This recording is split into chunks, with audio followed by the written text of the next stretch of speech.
Good morning, good evening, whatever the case may be, wherever you are in the world. This is Patrick coming to you again today with a dish that I'm going to call Patrick's Pasty. What's a pasty, you might ask? It's a meat pie. Traditionally, it would consist of some sort of meat, potato, onion, and a root vegetable, like a rutabaga or a turnip. We're going to use carrots. That's not traditional, but that's what we're going to use. This dish originates from the westernmost county in England called Cornwall. Tin miners would need something hearty and warm when they would go down in the mines and work all day. So their wives created this dish to stay warm for most of the day. When the tin mining, started to decline, these guys immigrated to America, to all parts of the world. They took this recipe with them. So there's all sorts of variations on it. This is my variation. This dish is very popular in the Upper Peninsula of Michigan, Wisconsin, Pennsylvania, Mexico, Australia, you name it, there's a pasty. You'll recognize this. It's very similar to a calzone. It's basically a pie that you can take with you. It's a mobile meat pie. Now let's get to the ingredients. What we're going to use here is 2 cups of carrots. We're going to need 1 egg for the egg wash. We're going to need 2 medium-sized onions. We got 5 red potatoes here. Got 1 pound of hamburger meat, Worcestershire sauce, salt and pepper. I've got some Italian seasoning here. Got some garlic powder here. Some olive oil. And my secret is going to be brown gravy with onion, okay?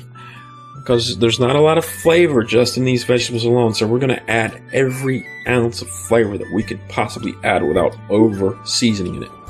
Now you might ask, well, Pat, where's the crust? You can use Pillsbury pie dough crust, any sort of refrigerated crust that you want.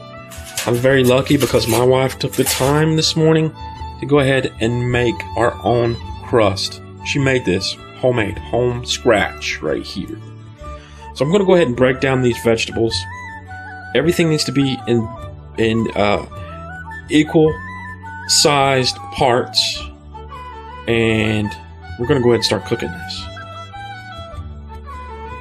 We've got our vegetables diced up and prepared. I'm going to go ahead and add the 1 pound of ground beef to our pan.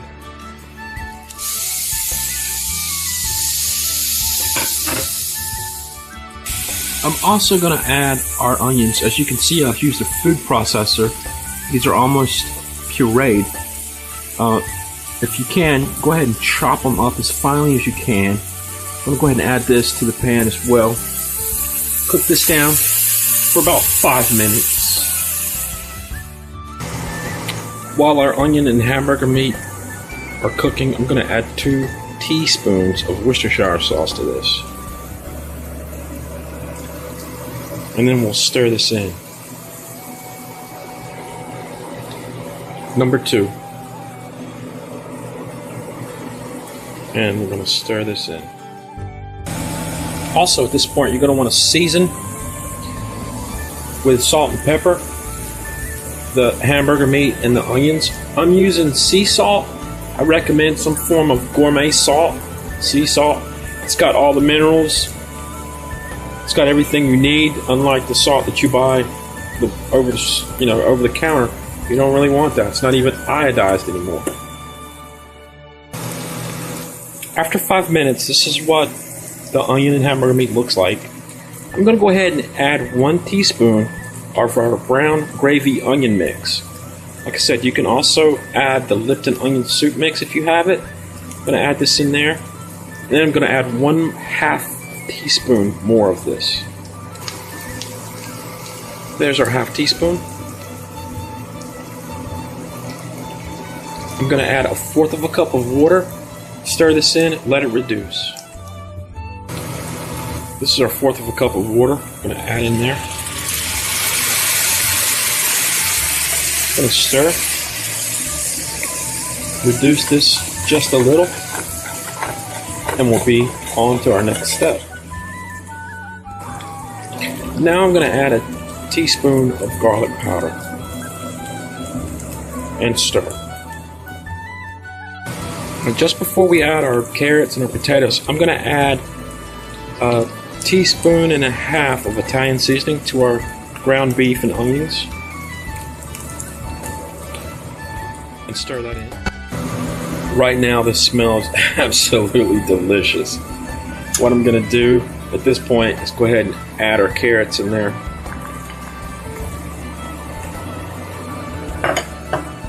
And I'm going to add our potatoes that I've diced. They're about a quarter, maybe an eighth of an inch diced. I'm going to add these in there. I'm going to season this with salt and pepper.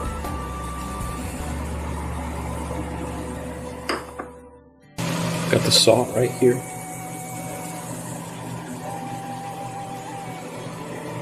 And we're going to add the pepper.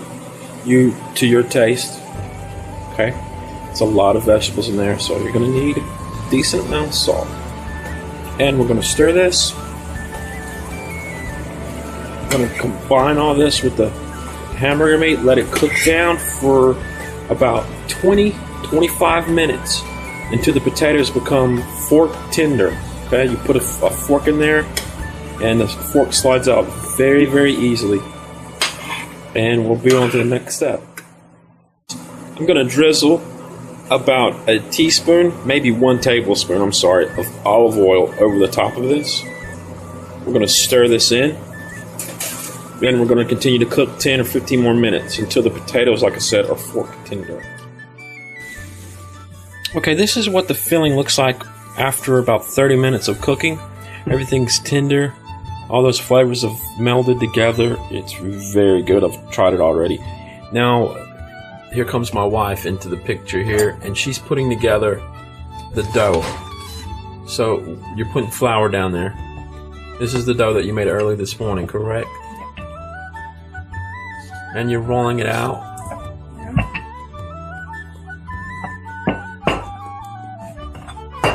And how big are these? Well, this one's kind of bigger than the other one, but I don't know, about the size of a small plate.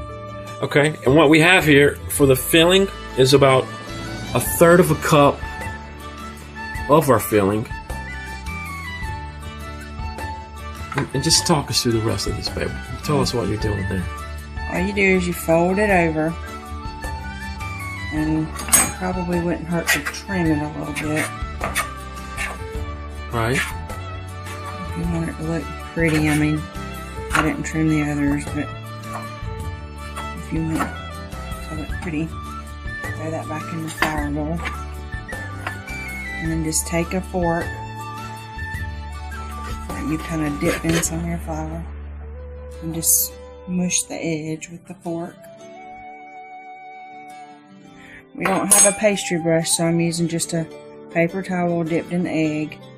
And just kind of wash the edges real good and on the top. And that way it'll be sort of brown. Okay guys, these are done. Let's see what they look like.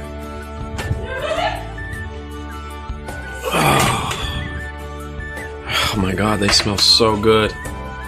That's it. This is it. Right here. This is. I gotta be honest with you, we actually cooked these at 400 degrees for 30 minutes. How is it, Mackenzie? It's good. It feels good. What's it taste like? Good.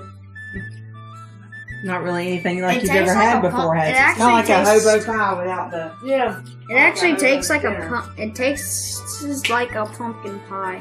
A pump? No, it doesn't. Okay, Wes. Sort of tastes like a hobo dinner wrapped in like a piece of bread.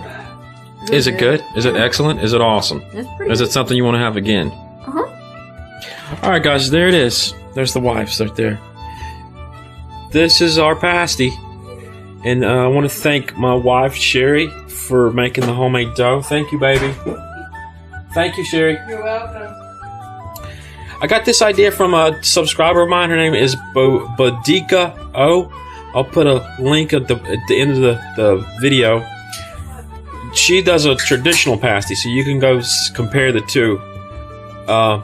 As always, I want to thank Joy's World Tour I want to thank Got the Munchies Show with Mr. Dirty, the GTM show, Got the Munchies Show.